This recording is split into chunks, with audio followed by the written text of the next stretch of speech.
Hello friends, সবাই কেমন আছো বলো? আশা করছি ভালো আছো। আর আমিও খুব খুব খুব ভালো আছি। কেননা আমি আছি আমার মায়ের বাড়ি, আর মায়ের বাড়িতে থাকলে কার না মন ভালো থাকে বলো। আর আমার বোন এখন কয়েকজনকে পড়াচ্ছে। আর এই দেখো, এই দাদা এসেছে কলকাতা থেকে। তো এই দাদার ছেলে মানে আমার বোনপোর বিয়ে আছে, তো নিমন্ত্রণের জন্য এসেছিলো। আর ভাগ্যচক্রে আমি যখন এখানেই আছি, তো আমাকে নিমন্ত্রণটা এখানেই সেরে ফেললো। আর বললো তোদের বাড়িতে যদি কাউকে বলতে হয় তাহলে ফোন নাম্বার দিয়ে আমি ফোন করে বলে দিচ্ছি। কিন্তু তোমাদের দাদাভাই বললো আর আলাদাভাবে ফোন করে বলার দরকার নেই, আমরা গিয়ে বলে দেবো তাহলেই হবে। আর এমনি কোনো প্রবলেম হয় না জানো, কারণ দাদা এসেছে কলকাতা থেকে, তো চলে যাবে, থাকবে না, কেননা সবারইকে নিমন্ত্রণ করতে হবে তো। আর এদিকে দেখো আমি রাত্রে রান্নাটা বিকেল থেকেই বসিয়ে দিচ্ছি, কেননা আজকে একটু খিচিবিচি রান্না হবে। খিচিবিচি রান্না বলতে শীত যতক্ষণে আছে ততক্ষণে পিঠে তো হবেই, আর তার মধ্যে এসেছে তোমাদের দাদাভাই। তো আমি না আজকে একটু সুজির পিঠে বানাবো। তো চলো তোমাদেরকেও দেখাই। প্রথমে আমি পুরটা বানিয়ে নিচ্ছি। আর পুর বানানোর জন্য নারকেলের মধ্যে আমি আখের গুঁড়ি দিয়েছি। আর আমি এখানে 500 সুজি নিয়ে নিয়েছি। তো সুজিটাকে দেখো ভালো করে একটা বড় বাটিতে ঢেলে নিচ্ছি, যাতে নাড়াচাড়া করতে একটু সুবিধা হয়। তো প্রথমেই যেটা সুজিতে দিয়ে দিলাম সেটা হচ্ছে দই। আর আমি এখানে না টক দই ব্যবহার করিনি, আমি এখানে মিষ্টি দই ব্যবহার করেছি। তো ছোট এই কাপগুলো হয়, কাপে 2 কাপ নিয়েছি। 500 সুজিতে আমি 200 গ্রাম দই নিয়েছি। আর এরপর যেটা দিয়ে দেবো, এর মধ্যে সামান্য একটু নুন দিতে হবে, কেননা নুন যদি না দাও তাহলে আবার স্বাদে আসবে না, খেতে সেরকম ভালো লাগবে না। তো নুনটা আমি দিয়ে দিলাম পরিমাণ মতো। আর তার সঙ্গে যেটা দিয়ে দেবো, এরপরে দিয়ে দিলাম চিনি। তো চিনি, দই আর নুনটা দিয়ে এবার ভালো করে আমি সুজিটাকে মেখে নেব ভালো করে। আর তার মধ্যে একটু দিতে হবে জল। যদি জল না দাও তাহলে আবার ব্যাটারটা ঠিকভাবে তৈরি হবে না।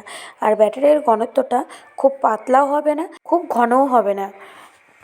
আর প্রথমে আমি অল্প অল্প করে একটু একটু জল দেবো আর মিশিয়ে নেব, কেননা একসঙ্গে যদি আবার অনেকটা জল পড়ে যায় তখন আবার পাতলা হয়ে যাবে।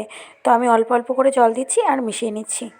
আর সত্যি বলতে সুজির এই পিঠেটা আমি প্রথম বানাচ্ছি, এর আগে কোনো দিন বানাইনি। তো বানিয়ে বেশ খেতেও টেস্টি লেগেছিলো, আর খেতেও খুব ভালো লেগেছে। তোমরাও ট্রাই করে দেখো, অবশ্যই ভালো লাগবে। সুজির ব্যাটার বানানোটা কমপ্লিট হয়ে গিয়েছে। এবার আমি এই ব্যাটারটাকে 15 মিনিট মতন চাপা দিয়ে ঢেকে রেখে দেবো। আমি এখন নারকেলের ছাইগুলোকে একই সাইজের লম্বা লম্বা করে নিচ্ছি। আর কি বলো তো, আমি এখানে 4টে গ্লাস নিয়ে নিয়েছি, আর গ্লাস 4টে একই মাপের। কেন কি বলো তো, ছোটো বড়ো হলে আবার ঢাকা দেওয়ায় অসুবিধা হবে, তাই একই সাইজের 4টে গ্লাস নিয়ে নিয়েছি। এরপরে যেটা করেছি, আমি গ্লাসে না একটু সাদা তেল মাখিয়ে নিয়েছি। তোমরা চাইলে ঘিও দিতে পারো, কোনো অসুবিধা হবে না। তো মাখিয়ে নিয়ে এবার এই সুজির যে ব্যাটারটাকে দিয়েছি, তো ভালো করে গ্লাসের মধ্যে একটা একটা করে পুড়ে নেব। আর খেয়াল রাখতে হবে যেন হাফ গ্লাস করে হয়, কেননা সুজিটা যখন ভেপে যাবে তখন কি বলো তো, গ্লাসটা ভর্তি হয়ে যাবে। তো তোমরা যদি 1 গ্লাস দিয়ে দাও তাহলে তখন সুজিটা পুরো গ্লাস থেকে উপরে চলে আসবে। তো যে কারণে হাফ গ্লাস করে দিতে হবে। দেখো এইবার যে কাজটা করব, গ্লাসের মধ্যে একে একে পুরগুলোকে দিয়ে দেব। আর পুরগুলোকে দিয়ে একটু গ্লাসগুলোকে বাড়িয়ে নিতে হবে, যাতে পুরটা গ্লাসের শেষ পর্যন্ত যায়। তো প্রথমবার আমি বানাচ্ছি, আর প্রথমেই যে ভুলটা হয়ে গিয়েছিলো আমার, তো প্রথমে সুজিটা দেখো একটা গ্লাস রেডি হয়ে গিয়েছে। আর এইভাবে একে একে 4টে গ্লাসের মধ্যে একই রকমভাবে আমি সুজি আর নারকেলের পুরটাকে দিয়ে দেবো। তো প্রথম গ্লাসে আমি যে ভুলটা করেছিলাম কি, গ্লাসে যে সুজিটা সেটা একেবারে অনেকটা গ্লাসের ওপর পর্যন্ত দিয়ে দিয়েছিলাম। তো পরে আবার ওইখান থেকে অর্ধেক করে নিয়েছি। পরে হঠাৎ মাথায় খেললো যে সুজিটা যখন সেদ্ধ হবে তখন তো জিনিসটা ফুলবে না, তখন মানে সমস্যা হবে, গ্লাসটা থেকে তখন বাইরে হয়তো পড়ে যাবে কী, তার জন্য সঙ্গে সঙ্গে আবার বার করে রেখেছি। তো এই গ্লাসগুলোর মাপগুলো ঠিক ছিল, শুধু এটাতে একটু বেশি হয়ে গিয়েছিলো। তো একে একে আমি সবগুলোকে রেডি করছি। আর ওইদিকে আমি জল গরমও বসিয়ে দিয়েছি একটা পাত্রে। আমি দেখো গ্লাসগুলোকে ভাপাতে বসে দিয়েছি। আর কি বলো তো, আমি যেহেতু এই বাটিটা আমার গ্লাসের সাথে সমান, তার জন্য আমি কোনো আলাদা করে স্ট্যান্ড নিইনি, বাটির মধ্যে আমি বসিয়ে দিয়েছি। তোমরা যদি কড়াই করতে চাও তো স্ট্যান্ড নিতে পারো। আর দেখো সুজির কালারটাও ফ্রেশ সাদা থেকে ভাপলে একটু অন্যরকম কালার হয়, ঠিক সেরকম সেদ্ধ সেদ্ধ কালারটা হয়ে যাচ্ছে। তো আর কিছুক্ষণ রেখে দেবো। আমার মোটামুটি এক একটা গ্লাস করতে 10 থেকে 15 মিনিট মতো লেগেছিলো। তো হয়ে গিয়েছিলো তাড়াতাড়ি, আর খেতেও সত্যি অসাধারণ। আর দেখছো সুজিটা কেমনভাবে ফুলে উপরে উঠে আসে, আর দেখতেও জাস্ট অসাধারণ। তো প্রথম করছি, দেখি ট্রাই করি কেমন হয়। পিঠে বানানো হয়ে গিয়েছে। এইবার আমি যেটাকে করব, গ্লাসগুলোকে আস্তে আস্তে করে চারিদিকে বাড়িয়ে নিয়ে আমাকে পিঠেগুলোকে বার করতে হবে। আর পিঠেগুলো দেখতে না যখন বার করলাম তখন অনেকটা সেই আইসক্রিমের মতনই হয়ে গিয়েছে। তো সত্যি মানে দেখতে সবথেকে যেটা ভালো সেটা হচ্ছে দেখতে সুন্দর।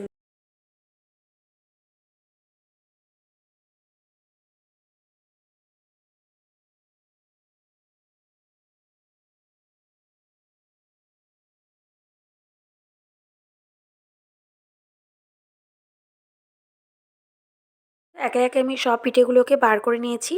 এরপরে এই সুন্দর পিঠেগুলোকে কেটে নেব।